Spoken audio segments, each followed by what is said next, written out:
বন্ধুরা ফাইনালি আমরা 17 বছর অপেক্ষার পর টি-20 ওয়ার্ল্ড কাপ আমাদের ঘরে নিয়ে আসতে পারলাম এবং 11 বছর পর কোনো আইসিসি টুর্নামেন্টে ট্রফি আমরা পেলাম। তো প্রত্যেক ভারতবাসীর কাছে এই দিনটা খুবই আনন্দের, আবার অন্য দিক দিয়ে ভাবলে খুবই দুঃখের একটা দিন। আমরা কিন্তু টি-20 থেকে একটা হীরাকে হারালাম, আর সেই হীরাটার নাম অবশ্যই বিরাট কোহলি, আমাদের কিং কোহলি, যে প্রতিটা ভারতবাসীর কাছে কিং কোহলি নামে পরিচিত। সেই কিং কোহলিকে কিন্তু আর আমরা টি-20তে দেখতে পাবো না। ম্যাচ শেষে সে তার অবসর ঘোষণা করে দিয়েছে।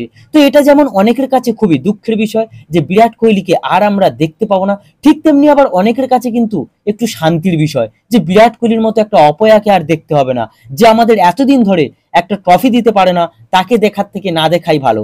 তো সেই সব বিরাট কোহলির হেটার্সদের উদ্দেশ্যে একটাই কথা বলবো, কোহলির না থাকাটা টিম ইন্ডিয়ার জন্য কতটা ক্ষতি সেটা তোমরা এবার বুঝতে পারবে যখন কোহলি থাকবে না।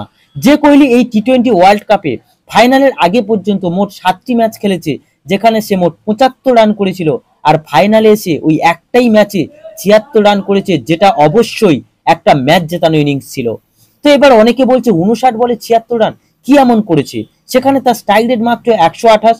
তো যারা এমনটা ভাবছে তাদের বলে রাখি, বিরাট কোহলি যদি না থাকতো তাহলে 100% শিওর আমি এবারের ওয়ার্ল্ড কাপটাও আমরা পেতাম না, অধরাই থেকে যেত।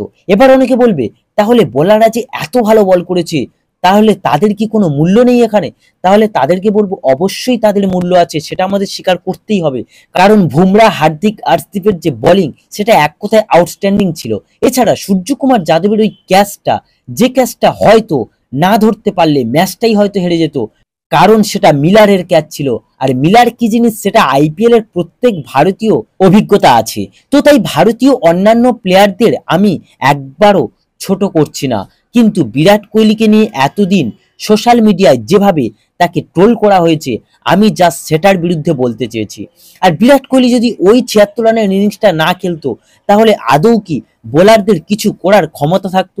বোর্ডে 176 রান ছিল বলেই তো বোলাররা ভরসা পেয়েছিল যে না, আমরা ম্যাচ জেতার মতো একটা পরিস্থিতিতে দাঁড়িয়ে আছি, একটা ম্যাচ জেতার মতো রান আমরা করতে পেরেছি। তাই বিরাট কোহলির অবদান এই ফাইনাল ম্যাচে কেউ অস্বীকার করতে পারবে না।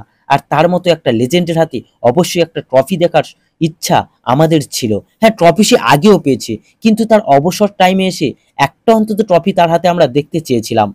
তো সেই আশাটাও আমাদের পূরণ হয়ে গেল। আর যারা বলেছিল বিরাট কোহলি একটা অপয়া, ও থাকলে ইন্ডিয়া কোনোদিন কাপ পাবে না, তাদের মুখেও কিন্তু ঝামা ঘষে দেওয়া গেল। তো বন্ধুরা, আমার এই কথাগুলো যদি কারোর খারাপ লেগে থাকে তাহলে ক্ষমা চেয়ে নিচ্ছি। আর যদি ভিডিওটি ভালো লেগে থাকে তাহলে অবশ্যই লাইক ও সাবস্ক্রাইব করে দিও।